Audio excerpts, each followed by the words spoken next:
Hello दोस्तों, नमस्कार। स्वागत है आप सभी का। ये चलते हैं बिहार दिन भर की ताज़ा और बड़ी खबरों की ओर। लेकिन उससे पहले अगर आपने अभी तक इस चैनल को सब्सक्राइब नहीं किया तो कर लें, जिससे कि आपको बिहार दिन भर की ताज़ा और बड़ी खबर रोजाना मिलती रहे।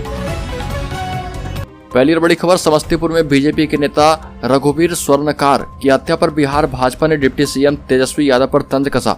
बिहार बीजेपी इस घटना को तेजस्वी यादव के उस बयान से जोड़कर देख रही है जिसमें उन्होंने बीजेपी के एक नेता नित्यानंद राय को ठंडा कर देने की चेतावनी दी थी। पार्टी के ट्विटर हैंडल से बीजेपी ने कहा कि बिहार में भाजपा नेताओं को ठंडा करने का अभियान शुरू हो गया है। हालांकि बीजेपी ने यह भी दावा किया कि भाजपा को डराना नामुमकिन है। आतंक राज के डर से बीजेपी कभी नहीं रुकेगी। ट्विटर संदेश में लिखा गया कि जिनके रगों में राष्ट्र प्रेम लहू बनकर दौड़ता है, उन्हें डराना नामुमकिन होता है। अगली खबर, मधेपुरा पुलिस ने किया मिनी गन फैक्ट्री का खुलासा, भारी मात्रा में हथियार बरामद। मधेपुरा में पुलिस को बड़ी सफलता मिली। पुलिस ने मिनी गन फैक्ट्री का खुलासा करते हुए भारी मात्रा में हथियार का जखीरा बरामद किया है। इस दौरान पुलिस ने 3 लोगों को गिरफ्तार किया है। मधेपुरा पुलिस ने इस अभियान को सीमावर्ती सुपौल पुलिस के साथ मिलकर किया था। अगली खबर, पटना वैशाली समेत इन जिलों में बारिश का अलर्ट। आपके शहर में कैसा रहेगा आज मौसम का हाल? आपको बता दें कि बिहार में आज मौसम का मिजाज बदला है। पटना, बेगूसराय समेत कई शहरों में बारिश का अलर्ट जारी किया गया है। जिन इलाकों में बरसात के आसार है उनमें भोजपुर, जहानाबाद, बेगूसराय जिले शामिल हैं। पटना मौसम विज्ञान केंद्र के मुताबिक इन जिलों में अगले 2 से 3 घंटे में हल्की से मध्यम बारिश के आसार हैं। वैशाली, पटना और रोहतास के कुछ हिस्सों में भी अगले कुछ घंटे के दौरान बारिश की संभावना जताई गई। राज्य में इस बार मानसून पूरे रंग में नजर नहीं आया है। कई इलाकों में सूखे जैसे हालात हैं। मौसम विज्ञान विभाग के मुताबिक बिहार के शेखपुरा, लखीसराय, भागलपुर समेत कई जिलों में बारिश की कमी कम से कम 60% है। वहीं राज्य के 13 जिलों में 20% कम बारिश हुई। राज्य भर में गंभीर सूखे जैसी स्थिति के बीच गंगा समेत सभी प्रमुख नदियों का जलस्तर बढ़ चुका है। अगली खबर, बिहार में 5 युवकों ने नाबालिग को किया किडनैप, किया गया दुष्कर्म, न्याय मांग रहे सुपौल में बच्ची के परिजन। सुपौल के मरौना थाना क्षेत्र के गांव में मेला देखने जा रही नाबालिग को अगवा कर दुष्कर्म किए जाने का मामला सामने आया है। इस मामले में पुलिस के द्वारा समय पर कार्रवाई नहीं किए जाने से नाराज परिजनों ने मरौना थाना पुलिस परिसर में जमकर हंगामा किया। थाने में हंगामा की सूचना पर पुलिस सक्रिय हुई और निर्मली टीएसपी पंकज कुमार के साथ मरौना थानाध्यक्ष संतोष कुमार निराला भी घटनास्थल पर पहुंचे। इस पूरे प्रकरण में पुलिस मामले की जाँच और अग्रेतर कार्रवाई की प्रक्रिया में जुट गई है। अगली खबर, सिवान में गर्लफ्रेंड को गिफ्ट देने के लिए बन गया चोर, हथकड़ी समेत भागा।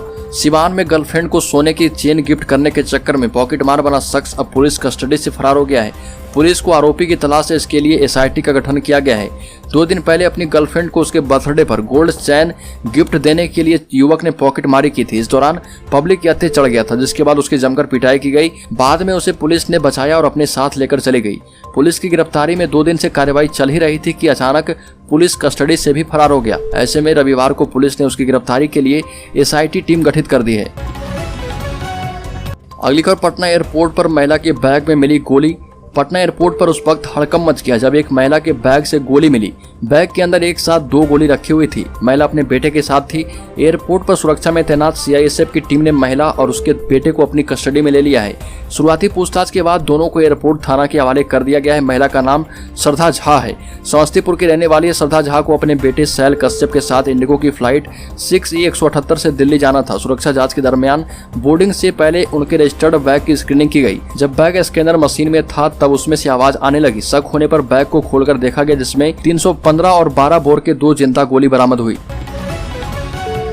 अगली खबर, भागलपुर में अग्निपथ योजना पर फिर से बवाल होने की आशंका। भागलपुर में केंद्र सरकार की अग्निपथ योजना के विरोध होने की आशंका पर प्रशासन पूरी तरह से चौकन्ना हो गई है, जिसके बाद भारी संख्या में फोर्स स्टेशन चौक पर तैनात कर दिए गए। दरअसल देर शाम भागलपुर प्रशासन को गुप्त सूचना मिली कि छात्रों का कुछ जत्था अग्निपथ योजना के खिलाफ प्रदर्शन करने की तैयारी में है। अगली खबर, पुरानी पेंशन योजना को लेकर बिहार सरकार हुई गंभीर। सरकारी कर्मियों के लिए बड़ी खुशखबरी। बिहार में सत्ता परिवर्तन के बाद न केवल युवाओं के लिए बड़ी खुशखबरी आ रही है, बल्कि सरकार के कर्मियों के लिए भी अच्छी खबर है। राज्य सरकार इनके लिए पुराने पेंशन योजना लागू करने को लेकर गंभीर है। ये बातें सूबे के शिक्षा मंत्री प्रोफेसर चंद्रशेखर ने झंझारपुर में प्रेस वार्ता के दौरान कही। विस्तार से अपनी सरकार की लोक कल्याणकारी योजनाओं की जानकारी भी दी। बिहार के शिक्षा मंत्री प्रोफेसर चंद्रशेखर ने कहा कि पुराने पेंशन योजना की भी वकालत हम कर रहे। इससे जुड़े विभिन्न पहलुओं पर विचार किया जा रहा और पुराने पेंशन योजना को लेकर बिहार में हम कुछ बड़ा कदम उठाएंगे। अगली खबर, बिहार में वित्त-रहित शिक्षा नीति को समाप्त करने की मांग। बिहार प्रदेश जदयू शिक्षा प्रकोष्ठ के उपाध्यक्ष डॉक्टर राम मोहन झा ने कुशेश्वर स्थान में मुख्यमंत्री नीतीश कुमार की जनसंवाद कार्यक्रम में वित्तरहित शिक्षा नीति को समाप्त करने एवं उच्च शिक्षा में व्याप्त भ्रष्टाचार को समाप्त करने के संबंध में ज्ञापन सौंपा। डॉक्टर झा ने इस दिशा में कारगर कदम उठाने की मांग की और वित्तरहित शिक्षा नीति को समाप्त करने एवं नियमित वेतनमान देने का आग्रह किया। साथ ही शिक्षा विभाग को रूल बुक बनाकर सभी वित्तरहित कर्मियों की सेवा सरकारी संवर्ग में शामिल करते हुए वेतनमान देने का आग्रह किया। डॉक्टर राम मोहन झा ने वित्तरहित शिक्षा नीति को समाप्त करने के लिए 3 विकल्पों का सुझाव दिया। इसमें वेतन देने, अनुदान को दोगुना करने या फिर निश्चित मानदेय देने का आग्रह किया गया। डॉक्टर राम मोहन झा ने यह भी कहा कि वर्तमान में छात्रों की संख्या एवं रिजल्ट के आधार पर अनुदान मिलता है। राज्य में वित्तरहित संस्थानों में संबद्ध degree college, inter college, high school, Sanskrit विद्यालय एवं मदरसे हैं और इन सभी के बारे में राज्य सरकार जल्द से जल्द सोचे। अगली खबर, समान काम समान वेतन पर शिक्षा मंत्री प्रोफेसर चंद्रशेखर के सकारात्मक बयान के बाद समान काम समान वेतन एवं पुराने पेंशन को लेकर हस्ताक्षर युक्त ज्ञापन सरकार को सौंपा जाएगा। बिहार राज्य प्रारंभिक शिक्षक संघ पूर्णिया जिला अध्यक्ष पवन कुमार जायसवाल ने कहा कि हम शिक्षक अपने कार्य कुशलता के बदौलत राज्य में बेहतर शैक्षणिक माहौल स्थापित करने में सरकार का पूर्ण सहयोग देंगे। गठबंधन की नई सरकार में शिक्षकों को समान काम समान वेतन एवं पुरानी पेंशन अविलंब लागू कर दे। राज्य संघ के निर्णय के मुताबिक समान काम समान वेतन एवं पुरानी पेंशन लागू करने के चुनावी वादे पूरी करने के लिए 23 अगस्त से 25 अगस्त तक सभी शिक्षक मुख्यमंत्री नीतीश कुमार, उप मुख्यमंत्री तेजस्वी यादव एवं शिक्षा मंत्री चंद्रशेखर को ईमेल के माध्यम से अनुरोध पत्र भेज चुके हैं। अगली खबर, जांच एजेंसियों के खिलाफ एकजुट बिहार के गठबंधन की भाजपा को चेतावनी, कहा कि सुधर जाइए वरना राह चलना मुश्किल कर देंगे। गठबंधन ने केंद्र सरकार को यह चेतावनी दी है कि सीबीआई, आयकर एवं प्रवर्तन निदेशालय के गलत इस्तेमाल पर जनता सड़क पर उतरने को तैयार है। बिहार में गठबंधन की सरकार बनने के बाद भाजपा की नींद उड़ गई है। यही वजह है कि बिहार में बड़ी संख्या में राजद नेताओं के यहाँ सीबीआई की छापेमारी चल रही। जदयू प्रदेश कार्यालय में गठबंधन के नेताओं ने संयुक्त संवाददाता सम्मेलन में ये बातें कही। जदयू प्रदेश अध्यक्ष उमेश सिंह कुशवाहा ने कहा कि सीबीआई, ईडी और आईटी का दुरुपयोग किस तरह से किया जा रहा जनता समझ गई है।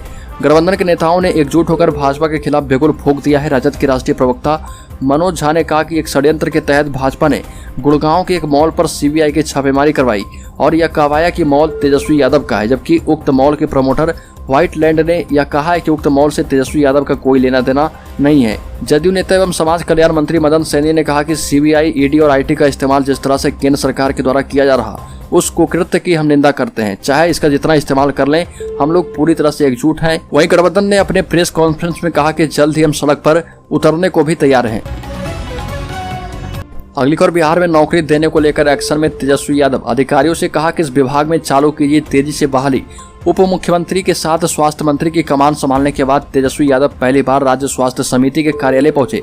स्वास्थ्य व्यवस्था की समीक्षा की और निर्देश दिए कि स्वास्थ्य विभाग में रिक्त पदों का आकलन करें और महीने भर के अंदर बहाली की प्रक्रिया प्रारंभ करें। इससे पहले उन्होंने निर्माणाधीन स्वास्थ्य भवन का निरीक्षण किया और भवन का निर्माण कार्य शीघ्र पूरा करने को कहा। स्वास्थ्य समिति का स्वास्थ्य मंत्री का यह पहला दौरा था। इस दौरान विभाग के अपर मुख्य सचिव प्रत्यय अमृत भी मौजूद थे। विभाग के रिक्त पदों की समीक्षा करते हुए तेजस्वी यादव ने कहा कि विभाग में जो भी रिक्त पद है उनका रोस्टर क्लियर कराते हुए महीने भर में नियुक्ति प्रक्रिया आरंभ करें। अधिकारियों ने उन्हें आश्वासन करते हुए कहा कि महीने भर में 20,000 से अधिक पदों पर नियुक्ति की प्रक्रिया प्रारंभ की जाएगी। इसमें राज्य स्वास्थ्य समिति के रिक्त पद 13,000 हैं। अगली खबर, बीजेपी के खिलाफ गठबंधन एकजुट। आपको बता दें कि बिहार में जब से नई सरकार बनी है लगातार बयानबाजी तेज है। वहीं सीपीआई के अजय कुमार ने कहा कि बिहार ने ऐतिहासिक फैसला लिया और अगस्त क्रांति के दिन गठबंधन की सरकार बनी। बिहार में बीजेपी अकेले सरकार बनाना चाहती थी, दर्जनों विधायकों को टटोलने का काम कर रहे थे। संविधान की रक्षा के लिए यह कदम उठाना जरूरी था और मुख्यमंत्री धन्यवाद के पात्र हैं कि वो यह साहसिक कार्य कर चुके हैं। बीजेपी अपना घोड़ा छोड़े हुए था, जिसे बिहार में लगाम लगाया गया और देश को रास्ता दिखाया गया। 2024 में हम सत्ता हासिल करेंगे। गृह मंत्री अमित शाह कहते थे कि जीतेगा कोई भी सरकार हम बनाएंगे। इस भ्रम को बिहार ने तोड़ दिया है। इससे बौखलाई सीबीआई, ईडी, इनकम टैक्स जो केंद्रीय एजेंसियां हैं उनका इस्तेमाल बीजेपी कर रही है। महागठबंधन ने कहा कि विपक्षी पार्टियों को कुचलने के लिए छापेमारी करवा रहे। महंगाई चरम पर है और ये मस्त है। लोकतांत्रिक तरीके से हम अपनी आवाज उठाते रहेंगे, चाहे इसके लिए बीजेपी कुछ भी बोले। दोस्तों, बिहार दिन भर की ताजा और बड़ी खबरों में अभी के लिए इतना ही। अगर आपने अभी तक इस चैनल को सब्सक्राइब नहीं किया तो कर लें, जिससे कि आपको बिहार दिन भर की ताजा और बड़ी खबर रोजाना मिलती रहे।